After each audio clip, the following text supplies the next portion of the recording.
Ganda tong apartment na to. Pwedeng tindahan din sa harap.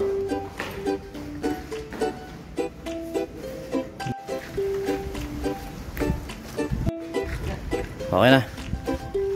Pakakot pa sa yun. Meron na naman tayong biyahe ngayon from Lumbac, Pulilan to Sipat Plaridel lang. Isang manipis ang biyahe lang. At saka syempre kasama na rin natin sila Insan Jonyon at saka si Dugyot na nagbuot ng manipis ang biyahe lang. At saglitan niya lang yan. Nandiyan na kami halos sa pagkukuha na namin. At konti lang naman, medyo malalaki lang yung ilang hahakutin. At ito halos katapatan lang din yung pagkukuha namin tapos yung pagsasakayan.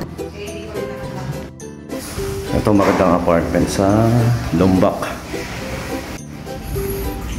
Ganda tong apartment na to. Pwedeng tindahan din sa harap.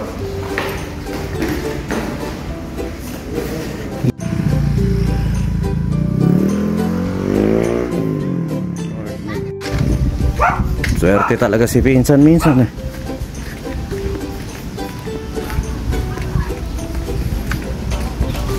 Malayo-layo ng konti. Malungkot naman si Dugyot. Malayo yung malayo yung hahakutan. San? Hindi natin alam eh. At yun, minsan kaya nagpapasin tayo ng mga details nung kung saan nakakutin, kung looban ng pagdadalan. Kasi syempre para makukwento rin natin sa mga taga-buhat natin yung paghahakutan nila. Para prepared din yung isip nila na malayo yung pagbubuhatan, maging ganito, ganyan. Para kahit papano naibibigay din namin yung tamang rate sa mga nakakasama natin magbuhat. Kaya sa mga susunod na client namin, nakikiusap po kami na makisend po yung mga detalye at tunay na detalye kung second floor, kung makipot yung daan, kung iskinita, kung makipot yung daan, kung kasya yung truck, para kahit papano po nagagawan po natin ng paraan at naaayos po natin yung lilipat o paghahakot sa mga gamit po natin para maingatan din po natin yung ating mga gamit. Ang inyong mga gamit, yun po pala.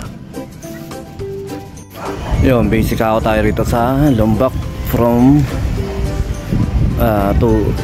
Lumbac, Pulilan to Sipat Plaridel. Happy Fiesta Plaridel. Basic hakot. Basic hakot tayo, basic hakot. Lakas ng Dugyot to. Talaga minsan swerte ka, minsan no?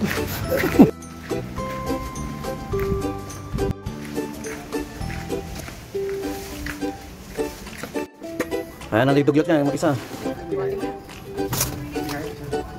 Kaya? Pahakot pa sa kayo. Siyempre maraming salamat sa kay Ma'am Cecilia Peralta na nagpahakot sa atin. Diyan lang sa Lumbac.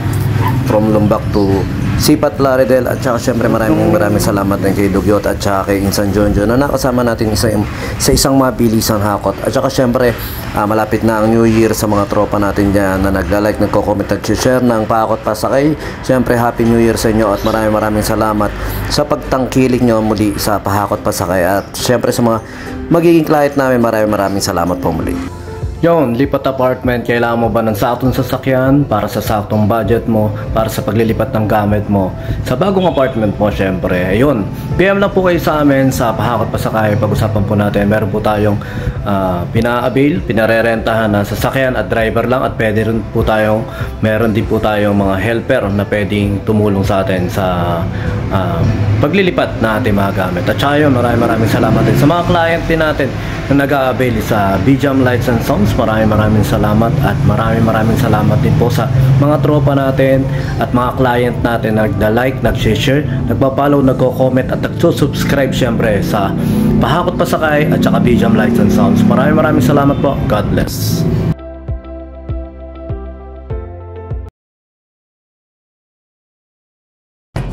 BJAM Lights and Sounds. Yon mga boss, baka may mga upcoming events kayo na parating dyan gaya ng binyag, kasal, debut, at kahit anong okasyon na kailangan nyo ng banda, acoustic band, full band, sequencer, meron po kami at kaya po namin kayong matulungan sa mga paghahanap nyo sa mga pangailangan nyo sa inyong okasyon. At ayun, maraming salamat sa mga tropa natin syempre na nag-share, nagla-like at nagsusubscribe sa atin sa ating YouTube channel. At saka maraming salamat syempre sa mga boss natin na patuloy na nag-hire sa atin. Maraming salamat po ulit.